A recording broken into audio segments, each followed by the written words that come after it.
Welcome back to my YouTube channel. ನಾನಿವತ್ತು ನಾಟಿ ಕಡಲೆನ ಬಳಸ್ಕೊಂಡು ನಾಟಿ ಸ್ಟೈಲಲ್ಲಿ ಚನಾ ಮಸಾಲೆ ಹಾಗೂ ಪೂರಿನ ಮಾಡಿದ್ದೀನಿ. ಒಂದ್ಸಲಿ ಈ ವಿಡಿಯೋನ ನೋಡಿ, ಹಾಗೆ ಲೈಕ್ ಮಾಡಿ, ಶೇರ್ ಮಾಡಿ, ನನ್ನ ಚಾನಲ್ನ ಸಬ್ಸ್ಕ್ರೈಬ್ ಮಾಡ್ಕೊಳ್ಳಿ. ಬನ್ನಿ ಯಾವ ರೀತಿ ಮಾಡಿದ್ದೀನಿ ಅಂತ ತೋರಿಸ್ತೀನಿ. ಫಸ್ಟು ಕುಕ್ಕರಲ್ಲಿ ನೆನೆಸಿಟ್ಕೊಂಡಿರೋ ಕಡಲೆನ ಹಾಕಿ, ಸ್ವಲ್ಪ ಚಕ್ಕೆ, ಸ್ವಲ್ಪ ಪಲಾವ್ ಎಲೆ, ಸ್ವಲ್ಪ ಉಪ್ಪು, ಹಾಗೆ ಸ್ವಲ್ಪ ಎಣ್ಣೆ ಹಾಕಿ, ಆ ನೀರೆಲ್ಲ ಆಚೆ ಬರ್ದಿರಲಿ ಅಂತೇಳಿ ಒಂದು ಸ್ಪೂನ್ ಹಾಕಿ ಕುಕ್ಕರಲ್ಲಿ ಮುಚ್ಚಿ ಇಡ್ತಾಯಿದ್ದೀನಿ. ಇದೊಂದು 7-8 ವಿಸಿಲ್ ಬರಬೇಕು.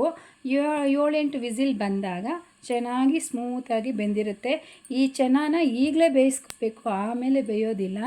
ಮಸಾಲೆ ಹಾಕಿದಾಗ ಅಷ್ಟೊಂದು ಬೇಯೋದಿಲ್ಲ. ಅದು ಫಸ್ಟೇ ನಾವು ನೀಟಾಗಿ ಕುಕ್ಕರಲ್ಲೇ ಬೇಯಿಸ್ಕೊಂಡ್ಬಿಡ್ಬೇಕು. ಈಗ ಸ್ಟವ್ ಮೇಲೆ ಕಡಾಯಿ ಇಟ್ಬಿಟ್ಟು ನಮ್ಗೆ ಎಷ್ಟು ಬೇಕೋ ಅಷ್ಟು ಎಣ್ಣೆ ಹಾಕ್ಕೊಂಡು, ಎಣ್ಣೆ ಸ್ವಲ್ಪ ಜಾಸ್ತಿ ಹಾಕಿದ್ರೇ ಚೆನ್ನಾಗಿರುತ್ತೆ. ಎಣ್ಣೆ ಸ್ವಲ್ಪ ಕಾದ್ಮೇಲೆ ಸ್ವಲ್ಪ ಚಕ್ಕೆ, 1 ಏಲಕ್ಕಿ, 2 ಲವಂಗ ಹಾಕಿ 1.5 ಸ್ಪೂನಷ್ಟು ಜೀರಿಗೆ ಹಾಕ್ಕೊಂಡಿದ್ದೀನಿ. ಇದು ಒಂದು 3 ಜನಕ್ಕಾಗುವಷ್ಟು ಮಾಡ್ಕೊತಾ ಇದ್ದೀನಿ. ಒನ್ ಟೈಮ್ಗಾದರೆ ತುಂಬ ಚೆನ್ನಾಗೇ ಇರುತ್ತೆ, ಸಾಕು ಅನಿಸುತ್ತೆ. ಈಗ ಸ್ವಲ್ಪ ಒಂದು 4-5 ಎಸಳು ಬೆಳ್ಳುಳ್ಳಿನ ತೊಗೊಂಡಿದ್ದೀನಿ. 1 ಇಂಚಷ್ಟು ಶುಂಠಿನ ತೊಗೊಂಡಿದ್ದೀನಿ. 2 ಈರುಳ್ಳಿ ತೊಗೊಂಡಿದ್ದೀನಿ, ಸಾಕು ಅಂತೇಳ್ಬಿಟ್ಟು 2 ಈರುಳ್ಳಿನ ಸಣ್ಣಗೆ ಹೆಚ್ಕೊಂಡಿದ್ದೀನಿ. ಯಾಕೆ ಅಂತಂದರೆ ಇದು ರುಬ್ಬೋದಕ್ಕೆ ಹಾಕ್ಕೊಳ್ಳೋದಲ್ವಾ, ಸುಮ್ಮನೆ ದೊಡ್ಡದಾಗಿ ಚಿಕ್ಕದಾಗಿ ಯಾಕೆ ಅಂತ ಮೀಡಿಯಮ್ಮಾಗಿ ಹೆಚ್ಕೊಂಡಿದ್ದೀನಿ. ಇದನ್ನು ಸ್ವಲ್ಪ ಅರ್ಧಂಬರ್ಧ ಫ್ರೈ ಮಾಡ್ಕೊತಾ ಇದ್ದೀನಿ. ಹಾಗೆ 4 ಟೊಮೊಟೊ ತೊಗೊಂಡಿದ್ದೀನಿ, ಮೀಡಿಯಮ್ ಸೈಜ್ ತೊಗೊಂಡಿದ್ದೀನಿ, ದೊಡ್ಡದು ತೊಗೊಂಡಿಲ್ಲ. ನಾಟಿದಾದರೆ ತುಂಬ ಚೆನ್ನಾಗಿರುತ್ತೆ. ನಾನು ಫಾರಮ್ದೇನು ತೊಗೊಂಡಿಲ್ಲ, ನಾಟಿದೇ ತೊಗೊಂಡಿದ್ದೀನಿ. ಅದನ್ನು ಹೆಚ್ಚಿಟ್ಕೊಂಡಿದ್ದೀನಿ. ಇದ್ರ ಜೊತೆಗೆ ಈರುಳ್ಳಿ ಸ್ವಲ್ಪ ಫ್ರೈ ಆದಮೇಲೆ ಒಂದು 10 ಗೋಡಂಬಿ ತೊಗೊಂಡಿದ್ದೀನಿ. ಇದು ತುಂಬ ಟೇಸ್ಟಿಗೋಸ್ಕರ ತುಂಬ ಚೆನ್ನಾಗಿರುತ್ತೆ. ನಾವು ಕಾಯಿ ಏನೋ ಬಳಸ್ತಾ ಇಲ್ವಲ್ಲ, ಅದಕ್ಕೋಸ್ಕರ. ಕಾಯಿ ಬಳಸಿದ್ರೆ ಚೆನ್ನಾಗಿರಲ್ಲ, ಕಾಯಿ ಹಾಲು ಬಳಸ್ಬೋದು. ನಾನು ಏನೂ ಬೇಡ ಅಂತೇಳಿ ಗೋಡಂಬಿ ಹಾಕ್ಕೊಂಡಿದ್ದೀನಿ. ಗೋಡಂಬಿನ ಸ್ವಲ್ಪ ಫ್ರೈ ಆದಮೇಲೆ, ಈರುಳ್ಳಿನೂ ಅರ್ಧಂಬರ್ಧ ಫ್ರೈ ಆದಮೇಲೆ ಟೊಮೆಟೊ ಸೇರಿಸ್ಕೊತಾ ಇದ್ದೀನಿ. ಟೊಮೆಟೊ ಚೆನ್ನಾಗಿ ಸಾಫ್ಟಾಗೋವರೆಗೂ ಹುರ್ಕೋಬೇಕು. ಎಷ್ಟು ಚೆನ್ನಾಗಿ ಫ್ರೈ ಮಾಡಿಕೊಂಡ್ರೆ ಅಷ್ಟು ಚೆನ್ನಾಗಿ ಗ್ರೇವಿ ಚೆನ್ನಾಗಿ ಬರುತ್ತೆ. ಇದಾದ ಮೇಲೆ ಒಂದು 4-5 ಹಸಿಮೆಣಸಿನ್ಕಾಯಿ ಸೇರಿಸ್ಕೊಂಡಿದ್ದೀನಿ. ಯಾಕೆ ಅಂತಂದರೆ ಅಚ್ಕಾರದ ಪುಡಿನೂ ಹಾಕ್ತೀನಿ, ಜೊತೆಗೆ ಇರಲಿ ಅಂತೇಳ್ಬಿಟ್ಟು ಒಂದು 4-5 ಹಸಿಮೆಣಸಿನ್ಕಾಯಿ ಸೇರಿಸ್ಕೊಂಡು ಇನ್ನೂ ಸ್ವಲ್ಪ ಚೆನ್ನಾಗಿ ಫ್ರೈ ಮಾಡ್ಕೊತಾ ಇದ್ದೀನಿ. ಇದಾದ ಮೇಲೆ ಫ್ರೈ ಮಾಡ್ಕೊಂಡಿರೋದೆಲ್ಲ ತಣ್ಣಗಾದಮೇಲೆ ಒಂದು ಮಿಕ್ಸಿ ಜಾರ್ಗೆ ಹಾಕ್ಕೊಂಡು ಚೆನ್ನಾಗಿ ಫೈನ್ ಪೇಸ್ಟ್ ಮಾಡ್ಕೋಬೇಕು. ಆ ಪೇಸ್ಟ್ ಮಾಡ್ಕೊಳ್ಳೋವಾಗ ಚೆನ್ನಾನ ಕೂಡ ಒಂದು ಸೌಟಷ್ಟು ಸೇರಿಸ್ಕೊಂಡು ಅದೇ ನೀರನ್ನು ಹಾಕಿ ಪೇಸ್ಟ್ ಮಾಡ್ಕೋಬೇಕು. ಈಗ ಸ್ಟವ್ ಮೇಲೆ ಕಡಾಯಿನ ಇಟ್ಟು ಎಣ್ಣೆ ಹಾಕ್ಕೊತಾ ಇದ್ದೀನಿ. ಎಣ್ಣೆ ಬದಲು ತುಪ್ಪನೂ ಹಾಕ್ಕೋಬೋದು. ತುಪ್ಪ ಹಾಕ್ಕೊಂಡಿಲ್ಲ, ನಾನು ಆಯಿಲೇ ಹಾಕ್ಕೊತಾ ಇದ್ದೀನಿ. ಜೊತೆಗೆ ಸ್ವಲ್ಪ ಜೀರಿಗೆ ಹಾಕ್ಕೊತಾ ಇದ್ದೀನಿ, 1 ಸ್ಪೂನಷ್ಟು. ಯಾಕೆ ಅಂತಂದರೆ ವಾತ ಆಗೋದಿಲ್ಲ, ಗ್ಯಾಸ್ಟ್ರಿಕ್ ಆಗೋದಿಲ್ಲ ಚೆನ್ನಾಗಿಂದ, ಅದಕ್ಕೋಸ್ಕರ. ಹಾಗೆ ಅರೋಮಾಗೋಸ್ಕರ, ರುಚಿಗೋಸ್ಕರ ಕಸೂರಿ ಮೇಥಿನೂ ಕೂಡ ಸೇರಿಸ್ಕೊತಾ ಇದ್ದೀನಿ. ಇದ್ರ ಜೊತೆಗೆ ಕರಿಬೇವು ಕೂಡ 2 ಎಸಳಷ್ಟು ಸೇರಿಸ್ಕೊತಾ ಇದ್ದೀನಿ. ಹಾಗೆ ರುಬ್ಕೊಂಡಿರೋ ಮಸಾಲೆನ ಕೂಡ ಸೇರಿಸಿ ಚೆನ್ನಾಗಿ ಫ್ರೈ ಮಾಡ್ಕೋತಾ ಇದ್ದೀನಿ. ಈಗ ಲೋ ಫ್ಲೇಮ್ ಇಟ್ಕೋಬೇಕು, ಇಲ್ಲ ಅಂತಂದರೆ ಸಿಡಿಯುತ್ತೆ, ಕೈ ಮೇಲೆಲ್ಲ ಸಿಡಿಯುತ್ತೆ. ಅದಕ್ಕೋಸ್ಕರ ಲೋ ಫ್ಲೇಮಲ್ಲೇ ಚೆನ್ನಾಗಿ ಫ್ರೈ ಮಾಡ್ಕೋಬೇಕಾಗುತ್ತೆ ಮಸಾಲೆನ. ಯಾಕೆ ಅಂತಂದರೆ ಒಂದು 10 ನಿಮಿಷ ಆದರೂ ನಾವು ಚೆನ್ನಾಗಿ ಕೈ ಆಡಿಸ್ಕೊಂಡು ಫ್ರೈ ಮಾಡ್ಕೋಬೇಕು. ಹಸಿ ವಾಸನೆ ಎಲ್ಲ ಹೋಗಬೇಕಾಗತ್ತೆ. ನಾವು ಆಲ್ರೆಡಿ ಮಸಾಲೆನ ಈರುಳ್ಳಿ ಬೆಳ್ಳುಳ್ಳಿ ಎಲ್ಲನೂ ಚೆನ್ನಾಗಿ ಫ್ರೈ ಮಾಡಿಕೊಂಡೇ ನಾವು ರುಬ್ಬಿಟ್ಕೊಂಡಿರೋದ್ರಿಂದ ಇನ್ನೂ ಬೇಗನೆ ಆಗೋಗುತ್ತೆ, ತುಂಬ ರುಚಿನೂ ಬರುತ್ತೆ. ಅದಕ್ಕೋಸ್ಕರ ಒಂದು 10 ನಿಮಿಷ ಕೈ ಆಡಿಸ್ತಾ ಇರಬೇಕು. ಈಗ ಚೆನ್ನಾಗಿ ಹಸಿ ವಾಸನೆ ಹೋಗೋವರೆಗೂ ಚೆನ್ನಾಗಿ ಕುದಿಸ್ಕೊಂಡಿದ್ದೀವಿ ನೋಡಿ. ಆವಾಗಲೇ ಇನ್ನೂ ಸ್ವಲ್ಪ ಜಾಸ್ತಿ ಇತ್ತು ನೀರಿನ ಅಂಶ, ಇವಾಗೆಲ್ಲ ಇಂಗ್ತಾ ಬರ್ತಾ ಇದೆ. ಈಗ ಮತ್ತೆ ಏನು ಮಾಡಬೇಕು ಅಂತಂದರೆ, ನಾವು ಇನ್ನೂ ಒಂದು 2 ಲೋಟ ಅಷ್ಟು ನೀರು ಸೇರಿಸ್ಕೊಂಡು ಚೆನ್ನಾಗಿ ಕೈ ಆಡಿಸಿ ಲಿಡ್ನ ಕ್ಲೋಸ್ ಮಾಡಿ ಒಂದು 10 ನಿಮಿಷ ಲೋ ಫ್ಲೇಮಲ್ಲಿ ಚೆನ್ನಾಗಿ ಬೇಯಿಸ್ಕೋಬೇಕು. ಆಮೇಲೆ ಧನಿಯಾ ಪುಡಿ 1 ಸ್ಪೂನ್ ಹಾಕ್ತಾಯಿದ್ದೀನಿ. ಹಾಗೆ ಅಚ್ಚ ಖಾರದ ಪುಡಿ ಕೂಡ ಅರ್ಧ ಸ್ಪೂನ್ ಹಾಕ್ಕೊತಾ ಇದ್ದೀನಿ. ಹಾಗೆ ಮೊಸರು, ಗಟ್ಟಿಯಾಗಿರೋ ಮೊಸರನ್ನು ತಗೊತಾ ಇದ್ದೀನಿ. ಮೊಸರು ಎಷ್ಟು ಒಂದು 2-3 ಸ್ಪೂನ್ ಹಾಕ್ತಾಯಿದ್ದೀನಿ. ನಾನು ಕಡಿಮೆ ಕ್ವಾಂಟಿಟಿನೇ ತೊಗೊಂಡಿದ್ದೀನಿ, ಅದಕ್ಕೋಸ್ಕರ ಕಡಿಮೆನೇ ಬಳಸ್ಕೊತಾ ಇದ್ದೀನಿ. ನಾನು ತೊಗೊಂಡಿರೋದು 1 ಟೈಮ್ಗೆ 3 ಜನಕ್ಕಾಗುವಷ್ಟು ಮಾತ್ರ ಮಾಡ್ತಾಯಿದ್ದೀನಿ. ಜೊತೆಗೆ ಸ್ವಲ್ಪ ಅರಿಶಿನ ಪುಡಿ ಸೇರಿಸಿ ಚೆನ್ನಾಗಿ ಮಿಕ್ಸ್ ಮಾಡ್ಕೋತಾ ಇದ್ದೀನಿ. ಈಗಲೂ ಅಷ್ಟೇ ಲೋ ಫ್ಲೇಮಲ್ಲೇ ಚೆನ್ನಾಗಿ ಮಿಕ್ಸ್ ಮಾಡ್ಕೋಬೇಕು. ನೋಡಿ, ಅದು ಬಾಣಲಿ ಎಲ್ಲ ಹರಡ್ತಾ ಇದೆ, ಕೈ ಮೇಲೆಲ್ಲ ಸಿಡಿಯುತ್ತೆ. ಅದಕ್ಕೋಸ್ಕರ ನಿಧಾನವಾಗಿ ಲೋ ಫ್ಲೇಮಲ್ಲಿ ಚೆನ್ನಾಗಿ ಮಿಕ್ಸ್ ಮಾಡಿಕೊಂಡು ನಾವು ಹಸಿ ವಾಸನೆ ಹೋಗೋವರೆಗೂ ಕೈ ಆಡಿಸ್ಕೋಬೇಕಾಗತ್ತೆ. ಇದಕ್ಕೆ ಒಂದು 10 ನಿಮಿಷ ಆದರೂ ಕುದಿಸ್ಕೋಬೇಕು. ಇಲ್ಲ ಅದಕ್ಕೂ ತಳ ಹಿಡಿಯುತ್ತೆ ಅಂತ ಅನಿಸಿದರೆ ಸ್ವಲ್ಪ ನೀರು, ಆ ಚೆನ್ನಾಗಿ ಬೇಯಿಸ್ಕೊಂಡಿರ್ತೀವಲ್ಲ ಅದೇ ಸ್ವಲ್ಪ ನೀರನ್ನು ಒಂದು ಚಿಕ್ಕದಾಗಿ ಒಂದು ಸೌಟ್ ನೀರಷ್ಟು ಸೇರಿಸ್ಕೊಂಡು ನಾವು ಹಸಿ ವಾಸನೆ ಹೋಗೋವರೆಗೂ ಗ್ರೇವಿನ ಚೆನ್ನಾಗಿ ಫ್ರೈ ಮಾಡ್ಕೋಬೇಕು. ಈಗ 1.5 ಸ್ಪೂನಷ್ಟು ಚೆನ್ನ ಮಸಾಲೆನ ಸೇರಿಸ್ಕೊತಾ ಇದ್ದೀನಿ. ನಾನು ಕಡಿಮೆ ಕ್ವಾಂಟಿಟಿ ಆಗಿರೋದಕ್ಕೋಸ್ಕರ ಕಮ್ಮಿನೇ ತೊಗೊಂಡಿದ್ದೀನಿ.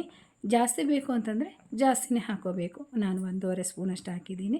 ಇವೆಲ್ಲ ಮಸಾಲೆಗಳನ್ನು ಸೇರಿಸಿ ಮತ್ತೊಮ್ಮೆ ನಾನು ಚೆನ್ನಾಗಿ ತಳ ಹಿಡಿದೀರ ನೋಡಿಕೊಂಡು ಕೈ ಆಡಿಸ್ಕೊತಾ ಇದ್ದೀನಿ.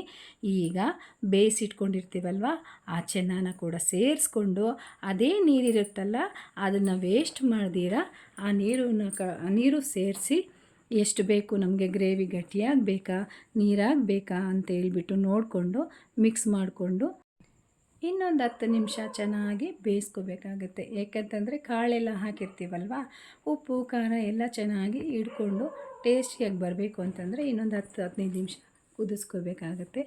ಈಗ ಇದಕ್ಕೆ ಈ ಫ್ಲೇವರ್ ತರೋದಕ್ಕೋಸ್ಕರ ನಾನು ಮತ್ತೆ ಒಗ್ಗರಣೆ ಹಾಕ್ಕೊತಾ ಇದ್ದೀನಿ. ಒಂದು ಸಣ್ಣ ಸೌಟಲ್ಲಿ ಸ್ವಲ್ಪ ಎಣ್ಣೆ ಹಾಕಿ 1 ಸ್ಪೂನ್ ಜೀರಿಗೆ ಹಾಕ್ಕೊಂಡು ಸ್ವಲ್ಪ ಕರಿಬೇವು ಸೇರಿಸಿ ಹಾಗೆ ಸ್ವಲ್ಪ 1/4 ಟೀ ಸ್ಪೂನಷ್ಟು ಚೆನ್ನ ಮಸಾಲೆನ ಸೇರಿಸಿ ಚೆನ್ನಾಗಿ ಮಿಕ್ಸ್ ಮಾಡಿ ಸಾರಿಗೆ ಅದೇ ಇವಾಗ ರೆಡಿ ಮಾಡ್ಕೊಂಡಿರ್ತೀವಲ್ವ, ರೆಡಿಯಾಗಿರುತ್ತಲ್ಲ ಅದೇ ಸಾರಿಗೆ ಹಾಕ್ತಾಯಿದ್ದೀನಿ. ಅದರ ಮೇಲೆ ಸ್ವಲ್ಪ ಕೊತ್ತಂಬರಿ ಸೊಪ್ಪು ಉದುರಿಸ್ಕೊಂಡು ಸ್ವಲ್ಪ ಬೆಣ್ಣೆ ಇಟ್ಟು ಲಿಡ್ನ ಕ್ಲೋಸ್ ಮಾಡಿಬಿಡ್ತಾಯಿದ್ದೀನಿ. ಈಗ ರೆಡಿ ಆಗುತ್ತೆ ತುಂಬ ರುಚಿಯಾದ ಚೆನ್ನ ಮಸಾಲೆ. ಇದಕ್ಕೆ ಪೂರಿ ಕೂಡ ಮಾಡ್ಕೊಳ್ಳೋಣ. ಹೇಗಪ್ಪ ಅಂತಂದರೆ ಒಂದು ಬೌಲ್ಗೆ 2 ಸ್ಪೂನು ಚಿರೋಟಿ ರವೆನ ಸೇರಿಸಿ ಸ್ವಲ್ಪ ಬೆಚ್ಚಗೆ ಕಾಯಿಸ್ಕೊಂಡಿರೋ ನೀರನ್ನು ಸೇರಿಸಿ ಚೆನ್ನಾಗಿ ಮಿಕ್ಸ್ ಮಾಡ್ಕೋಬೇಕು. ನಾನು ಸ್ವಲ್ಪ ಉಗುರು ಬೆಚ್ಚಗಿರೋ ನೀರು ತೊಗೊಂಡಿರೋದ್ರಿಂದ ಕೈ ಸುಡುತ್ತೆ ಅಂತ ಹೇಳ್ಬಿಟ್ಟು ಸ್ಪೂನಲ್ಲೇ ಮಿಕ್ಸ್ ಮಾಡ್ಕೊತಾ ಇದ್ದೀನಿ. 1 ಬೌಲ್ ಮೈದಾ, ಜಾಸ್ತಿ ಪೂರಿಗೆ ಮೈದಾನೇ ಬಳಸೋದು, ಆದರೆ ನಾವು ಆರೋಗ್ಯಕ್ಕೆ ಅಷ್ಟು ಒಳ್ಳೆಯದಲ್ಲ ಅಂತೇಳಿ ಮೈದಾನ ಬಳಸೋಕೆ ಹೋಗೋದಿಲ್ಲ, ಗೋಧಿ ಹಸಿಟ್ಟೇ ಬಳಸ್ತೀವಿ. ಹೇಗೆ ಆಗಲಿ ಪೂರಿ ಚೆನ್ನಾಗಿ ಬರಬೇಕು ಅಂತಂದರೆ ಸ್ವಲ್ಪ ಚಿರೋಟಿ ರವೆ ಸೇರಿಸ್ಕೋಬೇಕಾಗತ್ತೆ. ಚಿರೋಟಿ ರವೆ ತೊಗೊಂಡಿರೋದ್ರಿಂದ ಬಿಸಿ ನೀರಲ್ಲಿ ಒಂದು 10 ನಿಮಿಷ ಚೆನ್ನಾಗಿ ಮಿಕ್ಸ್ ಮಾಡಿ ನೆನೆಯೋಕ್ಕೆ ಬಿಡಬೇಕು. ಇದಾದ ಮೇಲೆ ನಾನು 1 ಬೌಲಷ್ಟು ಗೋಧಿ ಹಸಿಟ್ಟನ್ನ ತೊಗೊಂಡಿದ್ದೀನಿ. ಜೊತೆಗೆ ಅರ್ಧ ಕಪ್ ಮೈದಾನೂ ತೊಗೊಂಡಿದ್ದೀನಿ. ನಾನೇ ಮೈದಾ ತೊಗೊಳ್ಳೋಲ್ಲ ಅಂತ ಹೇಳ್ತಾಯಿದ್ದೀನಿ, ನಾನೇ ತೊಗೊಂಡಿದ್ದೀನಿ. ಸ್ವಲ್ಪ ರುಚಿಗೆ ತಕ್ಕಷ್ಟು ಉಪ್ಪು, ಹಾಗೆ ಪೂರಿ ಶೈನಿಂಗಾಗಿ ಬರೋದಕ್ಕೋಸ್ಕರ ಸ್ವಲ್ಪ ಸಕ್ಕರೆನ ಹಾಕ್ಕೊತಾ ಇದ್ದೀನಿ. ಹಾಗೆ ನೀರು ಸೇರಿಸ್ಕೊಂಡು ಆಲ್ರೆಡಿ ನಾವು ರವೆನಲ್ಲಿ ನೀರನ್ನ ಹಾಕಿ ನೆನೆಸ್ಕೊಂಡಿರೋದಕ್ಕೋಸ್ಕರ ಎಷ್ಟು ಬೇಕೋ ಅಷ್ಟೇ, ಅದೇ ಸರಿ ಹೋಗ್ಬೋದು. ಚಿಮ್ಸ್ಕೊಂಡು ಕಲಿಸ್ಕೋಬೇಕಾಗತ್ತೆ. ಪೂರಿ ಯಾವುದೇ ಕಾರಣಕ್ಕೂ ಚೆನ್ನಾಗಿ ಉಬ್ಬಿ ಬರಬೇಕು ಅಂತಂದರೆ ನಾವು ಹಸಿಟ್ಟು ಕಲಿಸೋ ಮೆಥಡಲ್ಲೇ ಇರುತ್ತೆ. ಸ್ವಲ್ಪ ಚೆನ್ನಾಗಿ ಕಲಿಸ್ಕೊಂಡು ಚೆನ್ನಾಗಿ ಗಟ್ಟಿನೂ ಆಗ್ದಂಗೆ ಮೆತ್ತಗೂ ಆಗ್ದಂಗೆ ನೋಡ್ಕೋಬೇಕು. ಇದ್ರ ಜೊತೆಗೆ ಸ್ವಲ್ಪ ಎಣ್ಣೆನ ಸೇರಿಸಿ ಚೆನ್ನಾಗಿ ಕಲಸಿ ಚೆನ್ನಾಗಿ ಹಸಿ ಹಿಟ್ಟನ್ನ ನಾದ್ಕೊಳ್ಬೇಕು. ಎಷ್ಟು ಚೆನ್ನಾಗಿ ನಾದ್ಕೊಂಡ್ರೆ ಅಷ್ಟು ಚೆನ್ನಾಗಿ ಪೂರಿ ಬರುತ್ತೆ. ಈಗ ಚೆನ್ನಾಗಿ ಕಲಸಿ ಚೆನ್ನಾಗಿ ನಾದ್ಕೊಂಡು ಅದ್ರ ಮೇಲೆ ಸ್ವಲ್ಪ ಎಣ್ಣೆ ಹಾಕಿಬಿಟ್ಟು ಒಂದು 10 ನಿಮಿಷ ನಾವು ರೆಸ್ಟ್ ಮಾಡೋಕ್ಕೆ ಬಿಡಬೇಕಾಗತ್ತೆ. ಪೂರಿ ಮಾಡಬೇಕು ಅಂತಂದರೆ ನಾವು ದಿಢೀರಂತ ಹಸಿ ಹಿಟ್ಟು ಕಲಿಸ್ಬಿಟ್ಟು ದಿಢೀರಂತ ಲಟ್ಟಿಸ್ಬಿಟ್ಟು ದಿಢೀರಂತ ಎಣ್ಣೆಲಿ ಬಿಟ್ಬಿಟ್ರೆ ಉಬ್ಬಿ ಬರೋದಿಲ್ಲ. ಪೂರಿ ಮಾಡಬೇಕು ಅಂತಂದರೆ ಸಮಯ ಇರಬೇಕು. ಹಸಿ ಹಿಟ್ಟನ್ನ ಚೆನ್ನಾಗಿ ನಾದಬೇಕು, ಚೆನ್ನಾಗಿ ಕಲಿಸ್ಬೇಕು, ಚೆನ್ನಾಗಿ ರೆಸ್ಟ್ ಮಾಡೋಕ್ಕೆ ಬಿಡಬೇಕು. ಹಾಗೆ ಚೆನ್ನಾಗಿ ಪೂರಿ ಬರುತ್ತೆ. ಈಗ ನನ್ನ ಕಲಸಿ ಇಟ್ಕೊಂಡಿರೋ ಪೂರಿ ತುಂಬ ಚೆನ್ನಾಗಿ ನೆಂದಿದೆ. ನೋಡಿ ಎಷ್ಟು ಚೆನ್ನಾಗಿ ಬರ್ತಾಯಿದೆಯೋ. ಈಗ ನಾವು ಯಾವ ಸೈಜ್ ಬೇಕೋ ಆ ಸೈಜ್ನ ಎಷ್ಟು ಬೇಕೋ ಅಷ್ಟು ಮಾಡಿಕೊಂಡು ಚೆನ್ನಾಗಿ ಸ್ವಲ್ಪ ಪೂರಿ ಸ್ವಲ್ಪ ದಪ್ಪಗೆ ಇರಬೇಕು, ತೆಳು ಮಾಡಿದಷ್ಟು ಗಟ್ಟಿ ಬಂದುಬಿಡುತ್ತೆ. ಸ್ವಲ್ಪ ದಪ್ಪಗೆ ಲಟ್ಟಿಸ್ಕೊಂಡು ಒಂದು ಟೈಮ್ಗೆ ಒಂದು 5-6 ಆದರೂ ಲಟ್ಟಿಸ್ಕೊಂಡು ಎಣ್ಣೆ ಪದೇ ಪದೇ ಎಣ್ಣೆ ಕಾಯಿಸೋದು, ಪದೇ ಪದೇ ತಣ್ಣಗೆ ಮಾಡೋದು ಆ ಥರ ಮಾಡ್ದಿರ ಒಂದು 5-6 ಲಟ್ಟಿಸ್ಕೊಂಡು ಬಿಸಿ ಬಿಸಿಯಾಗಿ ಕಾದಿರುತ್ತಲ್ಲ ಆಗ ಆ ಎಣ್ಣೆಯಲ್ಲಿ ಹುಯ್ಕೋಬೇಕಾಗತ್ತೆ.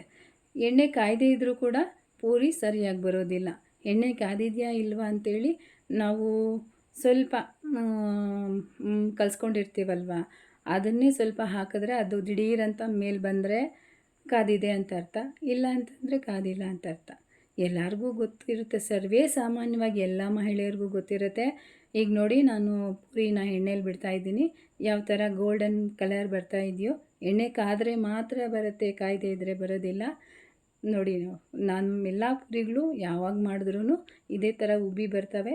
ನಮ್ಮದು ಸ್ವಲ್ಪ ಗೋಲ್ಡನ್ ಬ್ರೌನ್ ಕಲರೇ ನಮಗೆಲ್ಲರಿಗೂ ಇಷ್ಟ, ಅದಕ್ಕೋಸ್ಕರ ಡೀಪ್ ಫ್ರೈ ಮಾಡ್ಕೊತಾ ಇದ್ದೀನಿ. ನೋಡ್ದಲ್ಲ ಇಷ್ಟು ಚೆನ್ನಾಗಿ ಬರ್ತಿದೆಯೋ ಪೂರಿ. ನೀವು ಒಂದು ಸಲ ಹೀಗೆ ಟ್ರೈ ಮಾಡಿ, ಕಾಮೆಂಟ್ ಮಾಡಿ, ಲೈಕ್ ಮಾಡಿ, ನನ್ನ ವಿಡಿಯೋನ ಶೇರ್ ಮಾಡಿ, ನನ್ನ ಚಾನಲ್ನ ಸಬ್ಸ್ಕ್ರೈಬ್ ಮಾಡಿ. ಬಾಯ್.